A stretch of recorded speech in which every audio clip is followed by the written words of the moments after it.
All right, so we're back, and we've now got on the screen the AX8 foot switches. And so I want to talk about how I've mapped some of the amp stuff into the foot switches. And this is going to be global. This is going to be across every preset.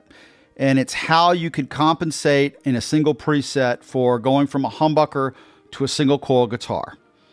Okay, so the presets were designed for humbuckers, usually on my SG.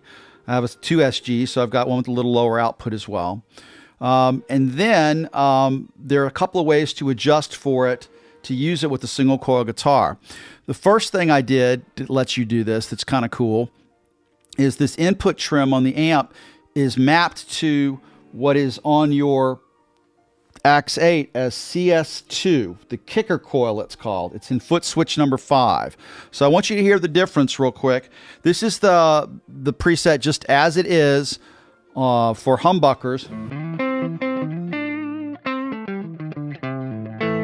Not a bad sound, it's not bad, but when I hit that kicker in there,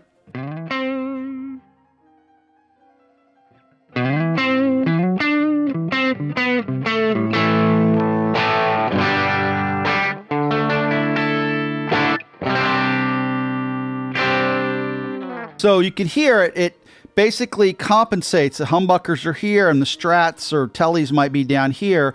It adds about 2 dB, really roughly, something like that, so that your strat's hitting that front of that JTM 45 the way the humbucker did, which means the preset now works.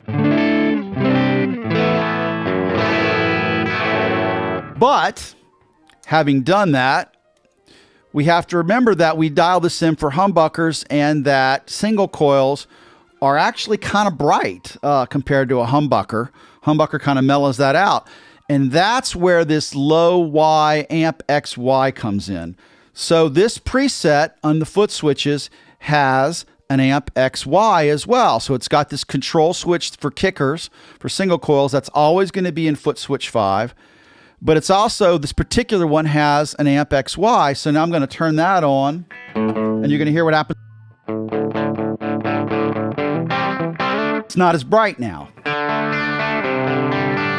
And those are all done amp by amp. There's not a set formula that's applied like a cookie cutter across everything. So for example, this amp XY, I turned the bright switch off altogether and notice that I half the bright cap. So if you think this is too dark, you know, amp X being at 100 bright cap, you have an option here, a third option if you think that it's got too dark. Then what you can do is click this on and get half the bright cap value. And so it does vary by amp. And I will also sometimes adjust the treble and the presence as well. If this is off, those may go up a little bit to compensate for the bright switch being off. So without getting into the weeds a lot, I've made a lot of adjustments like that to get it sound where I like it. So now remember, we've got that kicker on and you can see how it moved the needle here. It went from 1 to 2.53. That's what sounds right on the low for me. And so it moved up this curve, okay? And that's how you set it up. There's a start and an end. And this will vary by amp. Usually on a Fender or Tele, you just go from 1 to 2, but it does vary. And I had to do this for every single amp and figure out what was the optimal min-max combination of how much to increase it by. So there's a lot of work that went into that, but you can adjust that for your guitars. If your single coils are extra hot or maybe not quite as hot, maybe you can tweak that a little bit, and that way just tweak the max here to where it sounds good to you when the kicker is on. I'm going to turn the kicker off now.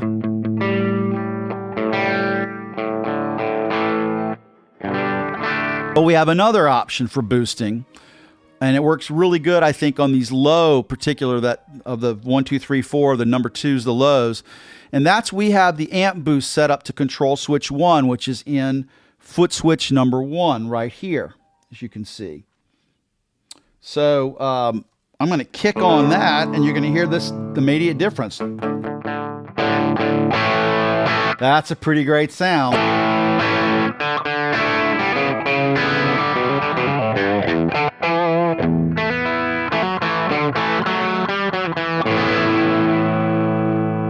And again, if that sounds too, that's with the less bright Y setting. If I go to X, you can get the same.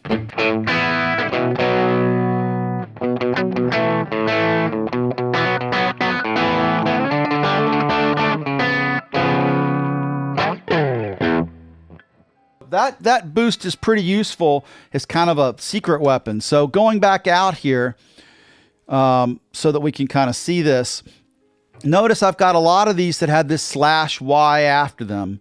So there is a nomenclature I've developed for this so you understand it. /Y usually means if you click amp XY, the amp is going to adjust to be a little darker. Okay, so that can help you compensate for guitars. If you find that X is just too bright for what you're using it with, go try Y. All right, so you kind of get two tones per preset. I found that firmware 10.1 is a little bright and sometimes harsh. The bright caps can be a little too much. It may be that there's just some extra negative feedback. There's a lot of different ways to kind of dial it out, but it is a little bright for single coils in some ways. So this is a way to compensate for that. Now, if you see a /F after an amp like this wonderful Brown Eye Friedman amps, which sound just killer.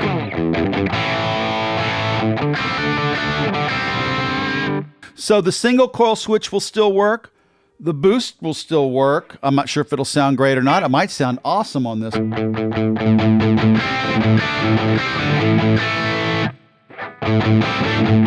It's the boost. Here's the single coil. Now, if you click the amp XY here to go to the amp, what this will do when it says /F, instead of making it brighter or darker, it's going to click on the fat switch for those amps, because that's a pretty big factor on some of these amps, that fat switch. And Friedman's kind of say, yeah, they recommend using the fat switch when you're using, for example, single coils.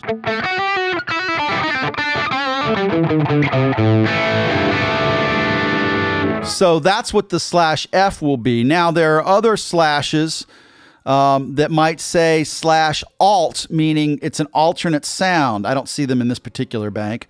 Or a slash that might say /cab, meaning that if you click amp XY, it'll be the same amp, but it'll be a different cab sound, a slightly variation of that. So that's the slash means check out the amp XY function. Up here, for example, this XTC Blue, if you /Y, will actually turn the bright switch on because I like that amp dark to start with.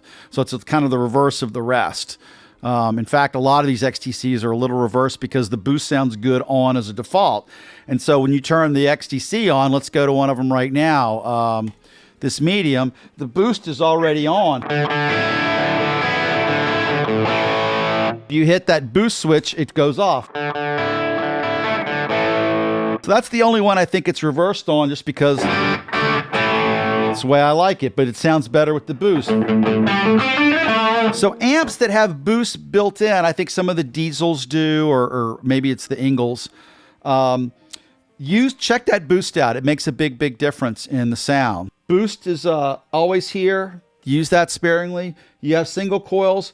You use the kicker coil, but there's nothing to say you can't use the kicker coil with the humbuckers to add you a little extra cliff or boost it going to the amp for a lead or something like that.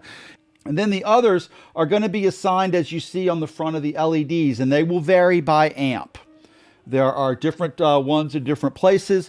Usually the delays and the reverbs and the choruses are on the top row, and the drives and the amp XY is on the bottom row. Phasers would be down there. Filter switches, there are some filters in here that will change the EQ of an amp. For example, I think there's a Friedman here that's probably got that. Let's go back to that wonderful Brown Eye.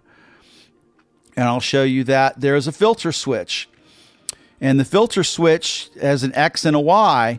And one of them, the Y here, lifts some bottom and cuts some top.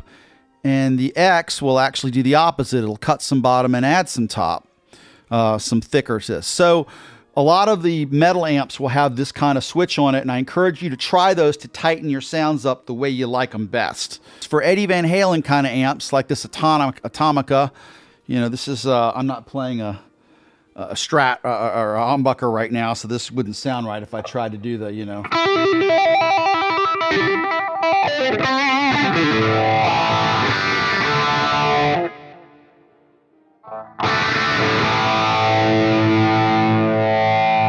So I've turned, in some cases, an effect on as kind of an Easter egg for you. There's a GEQ here because he likes to push his mids when he does solos.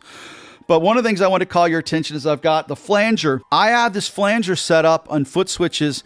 Instead of a latch where you turn it on and off, it's a momentary switch. Notice it says momentary here instead of latch. And this is all in the manual because that's how Eddie used it. He just stepped on it for when he wanted the effect. And take his foot off to turn it off.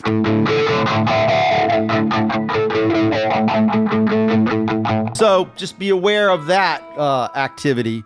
In terms of all the foot switches, the flanger does that. So that's a pretty good kind of overview of how the foot switches and the layouts work. I didn't always fill up all the effects. You know, the metal amps will have a tube screamer in front, usually on to tighten them up to get you the djent sound. I think you're gonna have a lot of fun with this TonePack. And again, the idea is that you will come in here and go through a bank and you will literally, and you can do this from AX8 Edit, or you can just do it from the front of the unit, which I'm going to do right now, where you're going to literally go through and say, I want to check out all the cleans and find the cleans I like. By the way, this asterisk in front of something means that it's already designed for single coils. It's not for humbuckers.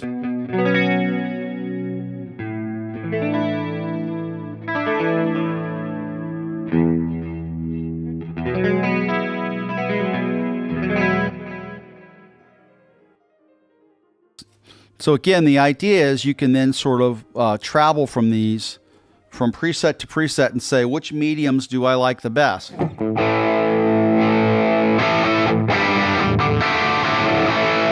Captain Hook, or do I like this Harry Brown eye better? Or maybe I like this Atomica better. Or this fabulous Jimmy Page one. So you can literally just start going through them one by one, you know.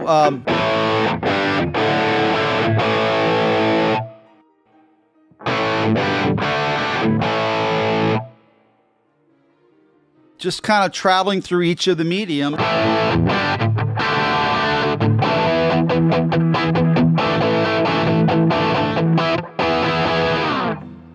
So that's one cool way to do this. And then just go through the bank and pick out your favorites for that you think are useful to you, you know, for whatever styles of music you like. I mean, a mighty Vox AC15 sounds pretty good cranked up, you know. These are all leveled. So, you know, I'm a big fan of the brown eye, particularly the V2 setting, which is on amp XY here. The slash means go to amp XY, so.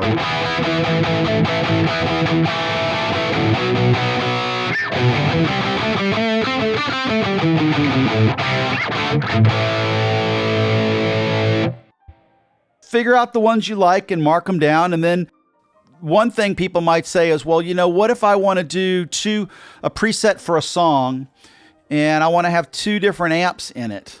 You know, I want to have a DC, let's say I want to have this DC 30 and amp X, but I want to be able to switch to maybe a Marshall. Well, here's how you can do that. Let's say you like this Jimmy Page medium sound a lot. You think it's pretty awesome and you want that to be your lead tone.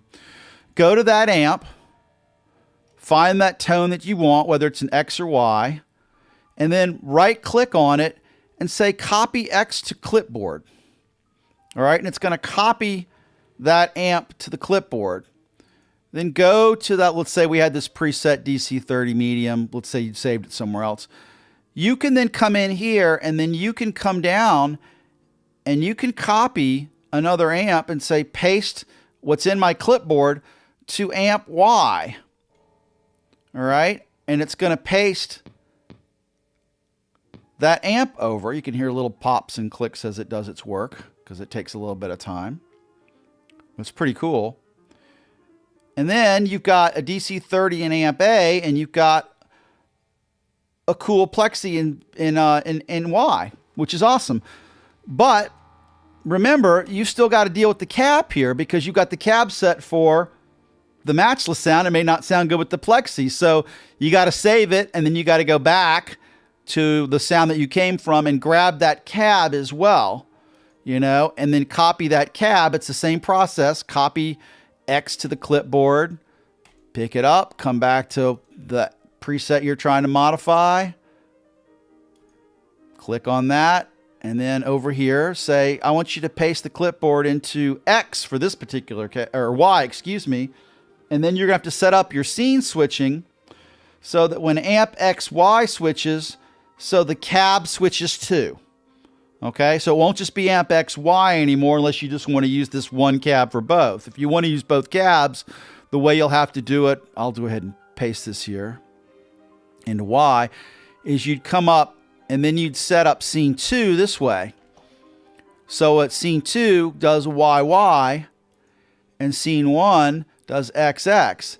And then in your foot switches, instead of having amp XY now, you'd come in and you'd say, I don't want that. I wanted it to be scene 1, scene 2 toggle.